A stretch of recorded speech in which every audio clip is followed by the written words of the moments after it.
উপপাদ্য 4-এ বলা হচ্ছে বৃত্তের একই চাপের উপর দণ্ডায়মান কেন্দ্রস্থ কোনো কোণ বৃত্তস্থ কোণের দ্বিগুণ। কারণ আমরা যদি একটা বৃত্ত আঁকি, এটা হচ্ছে কেন্দ্র, চাপ মানে কি আমরা যে কোনো দুইটা পয়েন্টের যে কার্ভটা দেখতেছি, এই যে বাঁকা অংশটা দেখতেছি, যেমন এখানে যদি আমি বলি বি আর এখানে বলি সি, এখানে যোগ করলে এটা জ্যা হবে, কিন্তু যোগ না করে যদি আমরা এটা এই বাঁকা অংশটাই দেখতে চাই তাহলে এটাকে বলে চাপ বলা হয়। তো দুইটা চাপ আছে যে বৃত্তের একই চাপের উপর দণ্ডায়মান কেন্দ্রস্থ। একই চাপের দণ্ডায়মান মানে হচ্ছে আমরা একটা এখান থেকে একটা কোণ তৈরি করি, আর এই দুইটাকে যদি যোগ করে দেই, এখানে একটা বিন্দু দিলাম এ, এটাকে যদি যোগ করে দেই এইখানে যে কোণটা হলো, আবার এখানে যদি যোগ করে দেই কোণের সাথে যদি যোগ করি, তাহলে এখানে যে কোণটা হলো এই কোণটা এই কোণের দ্বিগুণ, সেটাই আমাদের প্রমাণ করতে বলা হচ্ছে। তো আমরা কি করব, মনে করি ও কেন্দ্র বিশিষ্ট, এটা ও কেন্দ্র, আমরা একটা ও কেন্দ্র বিশিষ্ট ও একটা বৃত্ত নেই, একটা বৃত্ত নিলাম ও কেন্দ্র বিশিষ্ট।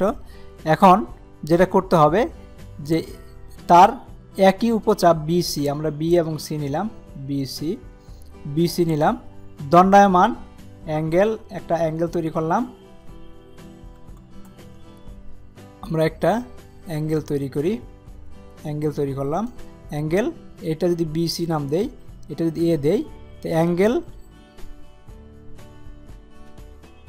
আর এইখানে আরেকটা যদি তৈরি করি তাহলে আমাদের একটা কোণ হয়ে গেল। তো অ্যাঙ্গেল বিওসি মানে এই কোণটা সমান সমান এটা ডাবল 2 অ্যাঙ্গেল বিএসি, এটা আমাদের লিখতে হবে। তো মনে করি এসি রেখাংশ কেন্দ্রগামী নয়, আমরা একটা ধরলাম, একটা রেখাংশ নিলাম, একটা এসি যে রেখাংশটা নিছি এটা কেন্দ্রগামী নয়, এক্ষেত্রে এ বিন্দু দিয়ে কেন্দ্রগামী রেখাংশ এডি আঁকি। এখন কেন্দ্রগামী একটা রেখাংশ আঁকি এডি, কেন্দ্র থেকে আমরা লম্ব আঁকলাম এডি, এটার নাম দিলাম ডি। এই রেখাংশটার নাম দিলাম ডি, কারণ রেখাংশটা এখানে আছে যেটা ও বিন্দু থেকে আসছে। তো প্রথম ধাপে কি করব, এ ও বি, আমাদেরকে এই কোণ আর এই কোণ যে ডাবল সেটা আমাদের প্রমাণ করতে হবে। তো এই জন্য আমাদের কোন কোণটা নেব, এ ও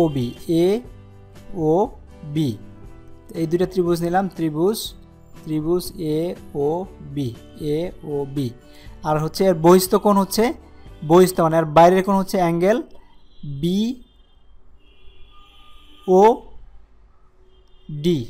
এই যে ডি যেটা নিলাম এর বহিস্থ কোণ হলো অ্যাঙ্গেল বি ও ডি, এটা আমরা রশ্মি যে টানছিলাম, অ্যাঙ্গেল বি বহিস্থ কোণ, এটার বহিস্থ কোণ যদি আমরা এটাকে টানি তাহলে একটা কোণ তৈরি হচ্ছে, বহিস্থ কোণ এ ও ডি, বি ও ডি, এই কোণটা সমান সমান B A O plus A B O.